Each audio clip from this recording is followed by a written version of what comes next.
नमस्कार। संसदीय समितियों के रिपोर्ट पर हमारे खास कार्यक्रम कमेटी रिपोर्ट में आपका स्वागत है। मैं हूं सूरज मोहन झा। कोई भी देश तभी तरक्की कर सकता है जब उसकी महिलाओं की सामाजिक, आर्थिक, शैक्षिक और राजनीतिक सभी गतिविधियों में समान भागीदारी हो। महिला सशक्तिकरण के लिए लड़कियों की शिक्षा महत्वपूर्ण है। महिलाओं को सशक्त बनाने में शिक्षा की बड़ी भूमिका को देखते हुए महिला सशक्तिकरण से जुड़ी संसदीय समिति ने बेटी बचाओ बेटी पढ़ाओ योजना के विषय को अपनी विस्तृत पड़ताल के लिए चुना और अपनी रिपोर्ट संसद के शीतकालीन सत्र में पेश की।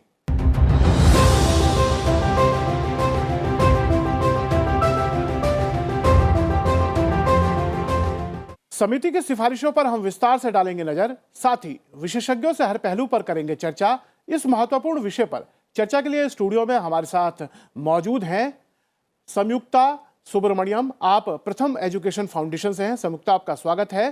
प्रथम फाउंडेशन को संसदीय समिति ने अपनी पड़ताल के दौरान बुलाया था और उनसे समझा था बेटी बचाओ बेटी पढ़ाओ अभियान किस तरह से चल रहा है और वो किस तरह और बेहतर हो सकता है। साथ में कार्यक्रम में हमारे साथ जुड़ी हैं गोमती साय। आप सांसद हैं लोकसभा की। गोमती जी, आपका कार्यक्रम में स्वागत है। चर्चा शुरू करने से पहले हम आपको बता दें कि महिलाओं को शक्तियां प्रदान करने संबंधी संसदीय समिति की जिस रिपोर्ट की आज हम बात करने जा रहे हैं उसे संसद में 9 दिसंबर को पेश किया गया था। संसदीय समिति ने बेटी बचाओ बेटी पढ़ाओ योजना के विशेष संदर्भ में शिक्षा के माध्यम से महिला सशक्तिकरण विषय की विस्तृत पड़ताल की और अपने अहम सुझाव भी दिए। महिला सशक्तिकरण के लिए लड़कियों की शिक्षा महत्वपूर्ण है। महिलाओं को सशक्त बनाने में शिक्षा की बड़ी भूमिका को देखते हुए ही महिला सशक्तिकरण से जुड़ी संसदीय समिति ने बेटी बचाओ बेटी पढ़ाओ योजना के विषय को अपनी विस्तृत पड़ताल के लिए चुना और अपनी रिपोर्ट संसद के शीतकालीन सत्र में पेश की। Empowerment of women through education with special reference to Beti Bachao Beti Padhao scheme. संसदीय समिति ने अपनी रिपोर्ट में पाया है कि लड़कियां बीच में ही अपनी पढ़ाई कई सामाजिक कारणों से छोड़ देती हैं। इसलिए सरकार को इस तरफ खास ध्यान देना चाहिए। समिति ने सरकार की तरफ से लड़कियों के लिए अलग शौचालय बनाने को लेकर अपनी प्रसन्नता जाहिर की और 100% अलग कार्यात्मक शौचालय बनाने की सिफारिश की है। संसदीय समिति ने बेटी बचाओ बेटी पढ़ाओ स्कीम की सफलता के लिए सामुदायिक भागीदारी बढ़ाए जाने का सुझाव दिया है और आंगनवाड़ी वर्कर्स को प्रशिक्षित करके इस योजना से जोड़ने की सिफारिश की है। समिति ने योजना की नियमित समीक्षा और निगरानी तंत्र को मजबूत करने की आवश्यकता पर भी जोर दिया है। संसदीय समिति ने अपनी पड़ताल में पाया है कि भ्रूण हत्या रोकने संबंधी कानून को और मजबूती से लागू करने की जरूरत है। ऐसे मामलों की सुनवाई में तेजी लाते हुए निर्णय 6 महीने के अंदर आना चाहिए। संसदीय समिति ने बाल लिंगानुपात में निरंतर गिरावट पर चिंता जाहिर करते हुए सरकार से इसमें सुधार करने की सिफारिश की है। बेटी बचाओ बेटी पढ़ाओ के सफल क्रियान्वयन के लिए केंद्र की तरफ से हो रहे बजट आवंटन का राज्य सरकारों द्वारा पूरा इस्तेमाल नहीं करने को लेकर भी संसदीय समिति ने अपनी चिंता जाहिर की है। गोमती जी, कार्यक्रम की शुरुआत आपसे करते हैं। चूंकि आप महिलाओं को शक्तियां प्रदान करने वाली संसदीय समिति की सदस्य हैं, आप लोगों ने बेटी बचाओ बेटी पढ़ाओ को महिला सशक्तिकरण विषय के साथ चुनकर इस मुद्दे की पड़ताल की। आप लोगों ने जब इस विषय को चुना और पड़ताल की तो किस तरह आपने पाया इस योजना के क्रियान्वयन को और बच्चियों की पढ़ाई को लेकर किस तरह का माहौल है? बेटी बचाओ बेटी पढ़ाओ जो योजना यशस्वी हमारे प्रधानमंत्री जी ने पूरे देश के बेटियों के लिए ये योजना को बनाए हैं। आज निश्चित है उस योजना के तहत पूरे देश में इतना अच्छा काम हो रहा है। लगभग आप लोगों को सबको विगत दिनों से पता है कि बेटियां कितना आगे निकल चुके हैं और निश्चित है हमारे जो समिति है महिला को शक्ति प्रदान करने वाला समिति, निश्चित ही उस विषय में हम लोग काम कर रहे हैं कि बेटी को बचाना कैसे है और बेटी को पढ़ाना कैसे है और बेटी को आगे कैसे बढ़ाना है। इस विषय में हम लोग काम करना शुरू कर दिए हैं और लगभग हम लोगों को कामयाबी मिल रहा है। हम इसकी सिफारिशों पर क्रमवार तरीके से आपके पास आएंगे। अभी हमारे साथ स्टूडियो में मौजूद हैं संयुक्ता, आपकी प्रथम जो ऑर्गेनाइजेशन है उसको भी संसदीय समिति ने अपनी पड़ताल के दौरान बुलाया था। अगर हम बात करें बेटी बचाओ बेटी पढ़ाओ योजना की, इसका उद्देश्य है कि देश में हमारी जो आधी आबादी है, हमारी जो बच्चियां हैं वो पढ़ें और बढ़ें। ताकि समाज के हर क्षेत्र में, चाहे सामाजिक क्षेत्र हो, आर्थिक क्षेत्र हो, राजनीतिक क्षेत्र हो, सब जगह उनकी समान भागीदारी हो। संविधान में भी इस बात का उल्लेख हुआ था, लेकिन यह दुर्भाग्य है कि 70 साल लगे हमें इस अवस्था तक पहुंचने में। अब उसके सुखद परिणाम आ रहे हैं। आप लोगों ने किस तरह इस योजना को पाया है? बेटी बचाओ बेटी पढ़ाओ का जो पूरा कैंपेन लॉन्च हुआ है, मुझे लगता है सराहनीय है। बहुत ही इम्पोर्टेंट इनिशिएटिव था, और बच्चों के साथ कैसे जुड़कर रहना है हर उम्र में, हर पहलू से। आई थिंक इस कैंपेन ने ऐसा एक प्लेटफॉर्म हमें दे दिया जिस पर इस तरह की हमारी चर्चा हो पा रही है जी। अगर मैं बात करूं डेटा को लेकर कि किस तरह के आंकड़े हमारे सामने आते हैं, तो डेफिनेटली लड़कियों के साथ बहुत सारा काम करने की ज़रूरत है, और लड़कियों से ज़्यादा जो उनके आसपास के लोग हैं, उनकी जो सोच है, जिस तरह की जेंडर सेंसिटाइजेशन की ज़रूरत है, इन सब मुद्दों पर हमें काम करने की ज़रूरत होगी। जब देश के प्रधानमंत्री लाल किले के प्राचीर से लोगों से आह्वान करते हैं कि आप जब टोका टोकी करते हैं तो सिर्फ अपनी लड़कियों को ही टोकते हैं, लड़कों को भी टोकिए, कोई शौचालय की बात लाल किले की प्राचीर से करते हैं। आप लोग चूंकि जमीन पे काम करते हैं, जब देश के प्रधानमंत्री ऐसी बातें लाल किले के प्राचीर से या ऐसे मंचों से बोलते हैं, तो क्या उसका इम्पैक्ट आप देखते हैं कि आम जनों में होता है? नहीं, बिल्कुल होता है। आई थिंक जब प्रधानमंत्री ने ये बात कही तो बहुत सारे लोगों में ये सवाल उठा, मन में ये सवाल उठा कि मेरा बेटा जब बाहर जाता है, मैं पूछती भी नहीं हूँ कि वो कहाँ जा रहा है। मेरी बेटी जब जाती है, पहली बात तो मैं उसको रोक देती हूँ बाहर जाने से, और अगर वो जा रही है तो मैं सोचती हूँ कि वो वापस क्यों नहीं आई, जल्दी आ जाए। तो इस तरह से जब प्रधानमंत्री ने इस तरह इस बात को इतना तवज्जो दिया, मुझे लगता है उससे बहुत बड़ा प्रभाव पड़ा होगा।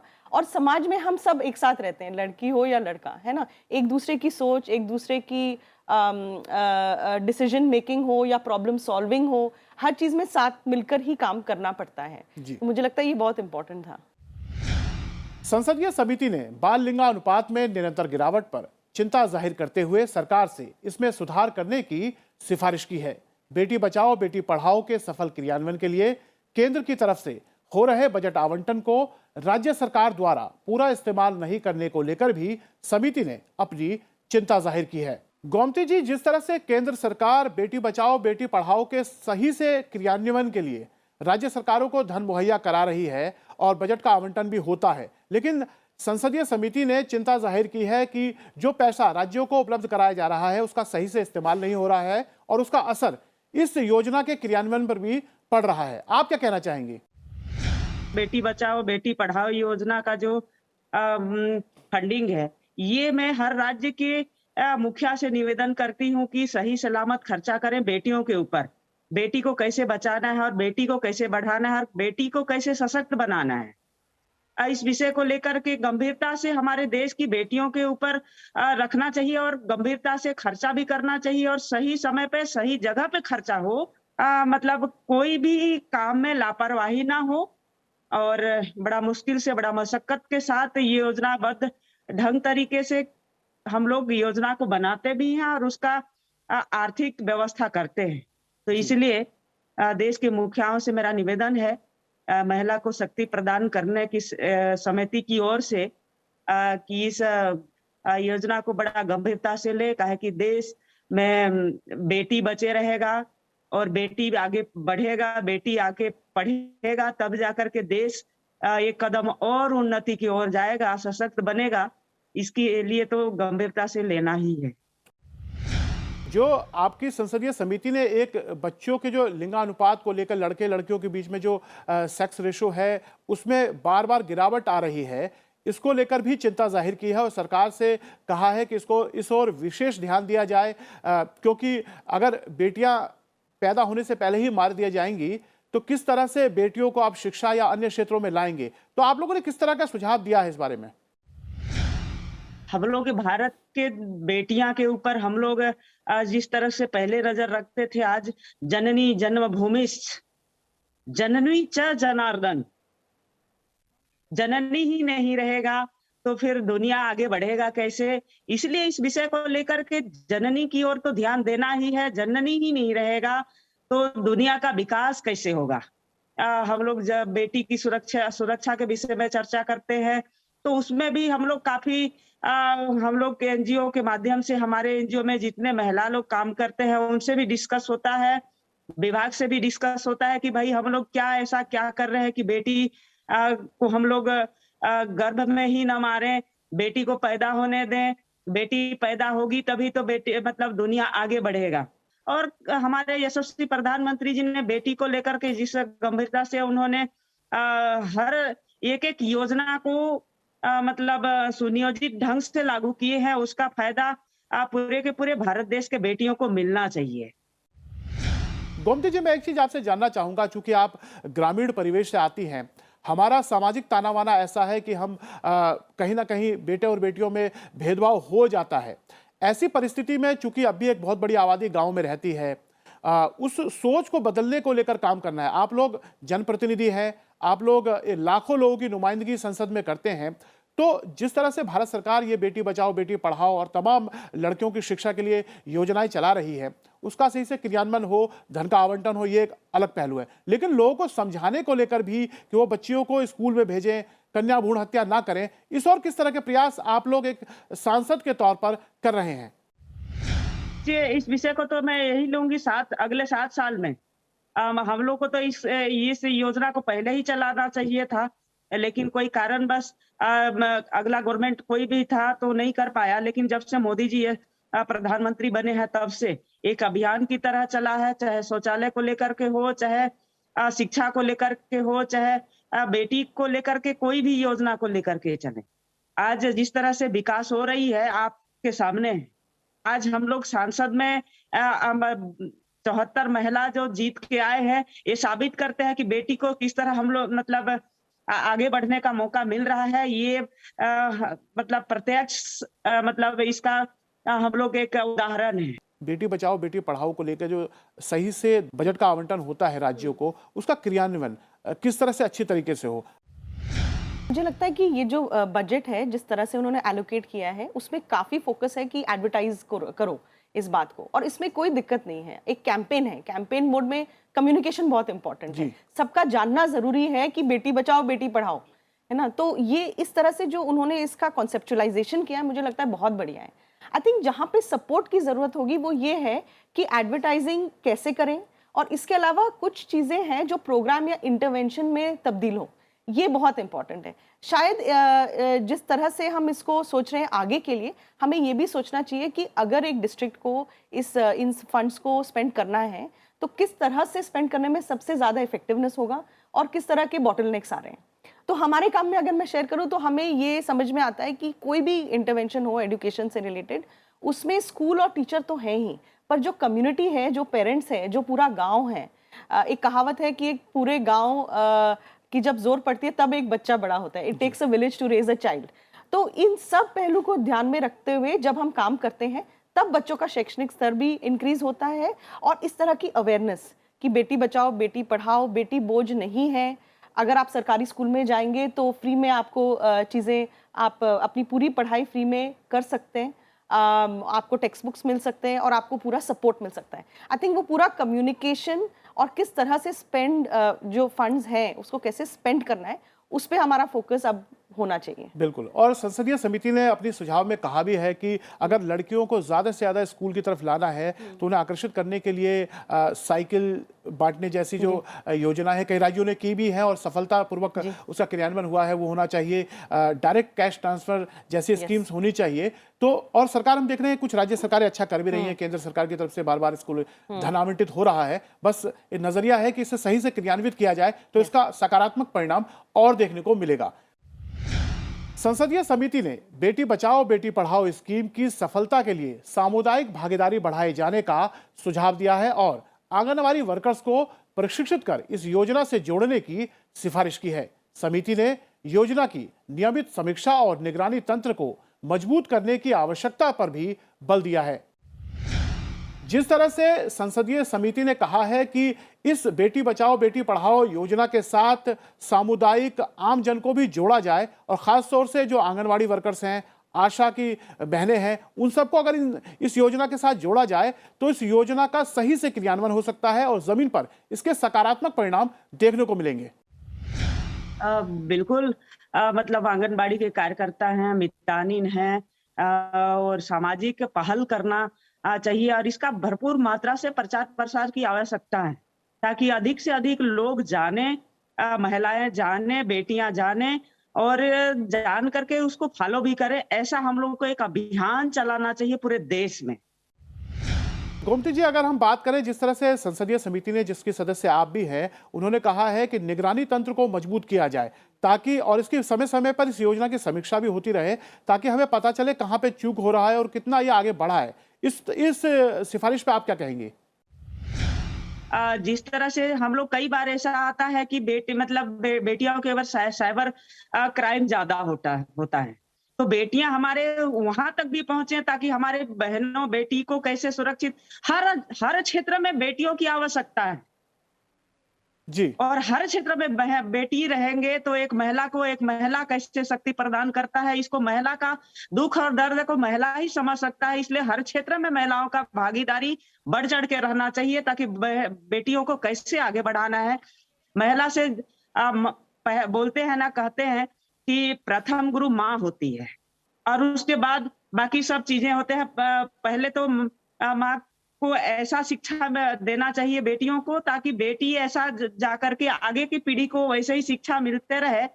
इसके लिए महिला को हर क्षेत्र में, हर जगह महिला की एक अहम भागीदारी हो ताकि बेटी को कैसे बचाना है और बेटी को कैसे रक्षा करना है और बेटी को कैसे आगे बढ़ाना है, इसका और ज्यादा हमारे देश में सबल बढ़ेगा।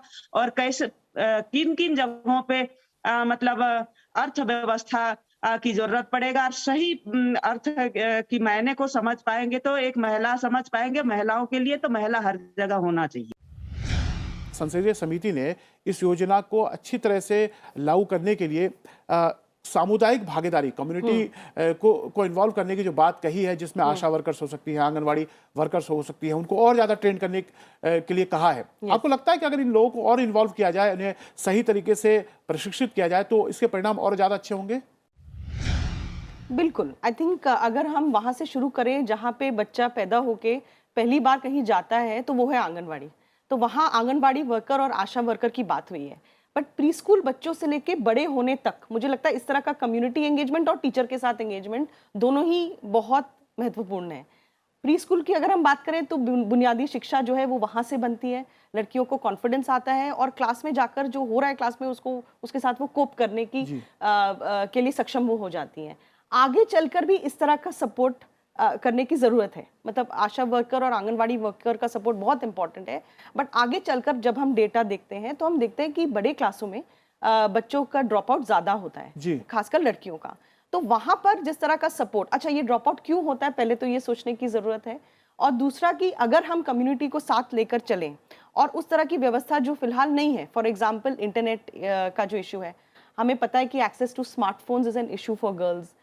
जैसे आपने पहले बताया कंडीशनल कैश ट्रांसफर्स हो जाए, टारगेटेड स्कॉलरशिप्स हो जाए, इस तरह का सपोर्ट अगर इन लड़कियों को मिले तो ना प्री स्कूल से शुरू करते करते वो पूरा सीनियर सेकेंडरी पास हो जाए, कॉलेज तक पहुंचे। आई थिंक ये हमारा लक्ष्य होना चाहिए। बिल्कुल। और संसदीय समिति ने अपनी पड़ताल में पाया भी है कि प्राथमिक स्तर के बाद, प्राइमरी के बाद जो सेकेंडरी और हायर सेकेंडरी में जो बच्चियां जा रही हैं वहां पे ड्रॉप आउट ज्यादा हो रहा है। और संसदीय समिति ने सरकार से सिफारिश भी की है कि इस और खास ध्यान दिया जाए और इस ड्रॉप आउट को रोका भी जाए।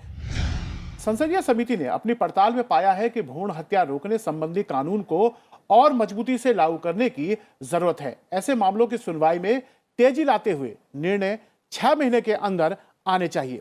गोमती जी, जिस तरह से कन्या भ्रूण हत्या को लेकर आपकी संसदीय समिति ने सिफारिश की है कि कानून तो संसद से बनाए गए लेकिन उसका उल्लंघन हो रहा है, लोग अब भी कन्या भ्रूण हत्या कर रहे हैं, जबकि प्रावधान जो संसद से पारित कानून है वो काफी कठोर है। उसके बावजूद भी ऐसे मामले आपके संसदीय समिति ने अपनी पड़ताल में पाए हैं कि लोग लिंग जांच कराते हैं, उसके बाद कन्या भ्रूण हत्या भी हो रही है। उन्होंने सिफारिश की है कि ऐसे मामलों में तेजी आनी चाहिए, कठोर तरीके से निर्णय होना चाहिए और 6 महीने के अंदर ही फैसला हो जाना चाहिए। आप क्या कहना चाहेंगे? गांव की जो महिलाएं हैं या पुरुष हैं, कई जगह तो ऐसा होता है कि माँ को इतना ज्यादा प्रताड़ित करते हैं कि लिंग परीक्षण के बाद इतना दबाव दिया जाता है कि उसको भ्रूण हत्या करना पड़ता है। तो इस तरह की अभियान प्रचार प्रसार की व्यापक मात्रा में प्रचार प्रसार हो पूरे देश में तब जा करके इसमें हम लोग को सफलता मिलेगा। जो परिपक्व हमारे बेटियां होंगे तो अपने आप से सक्षम होंगे कि हमको मतलब भ्रूण हत्या नहीं करना है, ना करवाना है। इस तरह का जब तक सोच हर व्यक्ति में, हर बेटियां में नहीं आएगी, इस तरह का सोच हम लोग को डालना पड़ेगा और उनके मन में, तब जाकर के ये भ्रूण हत्या रुकेगा। संसदीय समिति ने अपनी रिपोर्ट में पाया है कि लड़कियां बीच में ही अपनी पढ़ाई कई सामाजिक कारणों से छोड़ देती है, इसलिए सरकार को इस तरफ खास ध्यान देना चाहिए। समिति ने सरकार की तरफ से लड़कियों के लिए अलग शौचालय बनाने को लेकर अपनी प्रसन्नता जाहिर की है और 100% अलग कार्यात्मक शौचालय बनाने की सिफारिश भी की है। संसदीय समिति ने भी अपनी इस रिपोर्ट में पाया है कि जो प्राथमिक स्तर है उसमें लड़कियों का जो नामांकन है वो अच्छा हो रहा है, एनरोलमेंट अच्छा हो रहा है, लेकिन सेकेंडरी या हायर सेकेंडरी पे जाकर ड्रॉप आउट ज्यादा है। संसदीय समिति ने सरकार से कहा है कि इस और खास ध्यान देना चाहिए ताकि वो प्रोत्साहित हो आगे पढ़ने के लिए। आप लोग किस तरह से इस पूरी प्रक्रिया को देख रहे हैं? जी, हम आई थिंक कि जो उन्होंने नोट किया है वो बहुत इंपॉर्टेंट है और हम भी ये देखते हैं कि शुरू में खासकर सरकारी स्कूल में अगर हम देखें तो टुडे अक्रॉस इंडिया 97% एनरोलमेंट है। अगर हम आउट ऑफ स्कूल बच्चों की बात करें तो 2006 के मुकाबले आज आई थिंक 2006 में अराउंड 10.3% आउट ऑफ स्कूल बच्चे अगर थे तो आज वो 4.1% के आसपास 2018 के आंकड़े हमें बताते हैं, तो वो भी कम हो गया है। लेकिन ये जो बात है ये बिल्कुल सच है कि हर पड़ाव पे हम देखते हैं कि बच्चे और खासकर बच्चियां कम होती जाती हैं, वो ड्रॉप आउट हो जाती है। अलग अलग रीज़न है, हमें पता है, कभी चाइल्ड मैरिज है, कभी ड्रॉप आउट इस वजह से क्योंकि घर पे काम है और बच्चे जिनकी देखभाल करनी होती है, बहुत सारे रीज़न हो सकते हैं। पर उनमें से एक रीज़न ये भी है कि स्कूल में आगे बढ़ते बढ़ते अगर आप स्कूल की चीज़ों के साथ कोप नहीं कर पा रहे हैं तो ये डिसीजन हो जाता है कि भाई क्लास में तो नहीं समझ में आ रहा क्या करना है, एग्जाम में मार्क्स तो आ नहीं रहे हैं, तो क्यों ना हम कुछ और काम करें। तो इसीलिए मुझे लगता है कि हर पड़ाव पे बच्चों के साथ रहना और उनको सपोर्ट करना बहुत इम्पॉर्टेंट है। हमारा ये रिकमेंडेशन था कमेटी को भी कि बुनियादी शिक्षा इम्पॉर्टेंट है और जब आप क्लास 3 to 5 या 6 to 8 में जाते हैं तो दो चीज़ों का ज़रूर ध्यान रखिएगा। वन की देखिए कि बच्चों का बेसिक, बच्चे पढ़ पा रहे कि नहीं, बेसिक मैथ कर पा रहे कि नहीं, वो ठीक है कि नहीं। अगर नहीं तो एक कैचअप प्रोग्राम तुरंत चलाइए ताकि लड़कियां पीछे ना रह जाएं। उनको कोप करना आना चाहिए, उनको कॉन्फिडेंस आना चाहिए कि हाँ मुझे स्कूल आना है और जो क्लास में पढ़ाया जा रहा है वो मैं कर पा रही हूँ। गोमती जी, जिस तरह से लड़कियों के स्कूलों में शौचालयों का निर्माण भारत सरकार की तरफ से किया गया है, संसदीय समिति ने अपनी पड़ताल में इसको एक अच्छा कदम बताया है और सरकार की प्रशंसा भी की है, लेकिन संसदीय समिति का मानना है कि 100% कार्यात्मक शौचालय होने चाहिए लड़कियों के स्कूलों में ताकि लड़कियों को किसी भी तरह की दिक्कत का सामना ना करना पड़े। आप क्या कहना चाहेंगी? बिल्कुल, मैं यही कहना चाहती हूँ कि बेटियों के लिए तो एक अलग व्यवस्था होना ही चाहिए शौचालय का, ताकि उसको कोई इंटरफेयर ना करें। बेटियों के लिए एक सुनिश्चित व्यवस्था होना ही चाहिए शौचालय को लेकर के हर विषय में। आज बेटियां अपना अधिकार को समझने लगेगा तब मैच्योरिटी आएगा उनमें, और मैच्योरिटी का भी एक हम लोगों को उनको शिक्षा देना चाहिए कि अपना आत्मरक्षा, अपना आत्मसम्मान कैसे रखना है। बेटी को एक अलग शिक्षा देना ही चाहिए और कूट कूट कर ऐसे करना चाहिए कि वो अपना आत्मरक्षा खुद कर ले। गोमती जी, आप इस कार्यक्रम से जुड़ी और संसदीय समिति की सिफारिशों जो बेटी बचाओ बेटी पढ़ाओ को लेकर आप लोगों ने दी, उस पर अपनी विस्तृत राय रखी, उसके लिए आपका बहुत बहुत धन्यवाद। आपसे एक छोटी टिप्पणी जानना चाहूंगा। कोविड पैंडेमिक के दौरान हमने देखा है कि 1.5 से 2 साल तक बच्चे घर पे रहे हैं, लोग कम्युनिटीज में रहे हैं, और हम आंकड़ों को देखते हुए हम ये भी देख रहे हैं कि बच्चों का एनरोलमेंट सरकारी स्कूलों में ज्यादा हो रहा है। अब उनको ज्यादा सपोर्ट करने की जरूरत है, access to internet, online connectivity, smartphones की भी जरूरत है, और लर्निंग लॉस पे काम करना बहुत ज्यादा जरूरी है इस टाइम पर। और कमेटी ने इन सब चीजों पे ध्यान भी दिया है, इन चीजों के बारे में लिखा भी है और इन सब प्रोग्राम्स के बारे में बताया भी है कि मॉनिटरिंग और फीडबैक बहुत इंपॉर्टेंट है। अगर हम इन रिकमेंडेशंस को इम्प्लीमेंट कर पाए तो मुझे लगता है कि आने वाले सालों में हम इसका we'll see the fruits of success in the coming years. संयुक्ता, आप इस कार्यक्रम में आए इसके लिए आपका बहुत बहुत धन्यवाद। Thank you. महिलाओं को शक्ति प्रदान करने संबंधी संसदीय समिति की रिपोर्ट से यह बात तो साफ हो जाती है कि महिलाओं की शैक्षिक, आर्थिक और सामाजिक मजबूती से देश को मजबूती मिलती है और सरकार बेटी बचाओ बेटी पढ़ाओ के द्वारा इस और कदम भी आगे बढ़ा रही है, जिसके सकारात्मक परिणाम दिखने शुरू हो गए हैं। संसदीय समिति ने इन सभी प्रयासों की सराहना की है और साथ ही योजना के बेहतर क्रियान्वयन के लिए सुझाव भी दिए हैं। तो कैसा लगा हमारा ये कार्यक्रम? आप अपना फीडबैक हमें संसद टीवी के सोशल मीडिया अकाउंट्स पर दे सकते हैं। आप मुझे दीजिए इजाजत और देखते रहिए संसद टीवी। नमस्कार।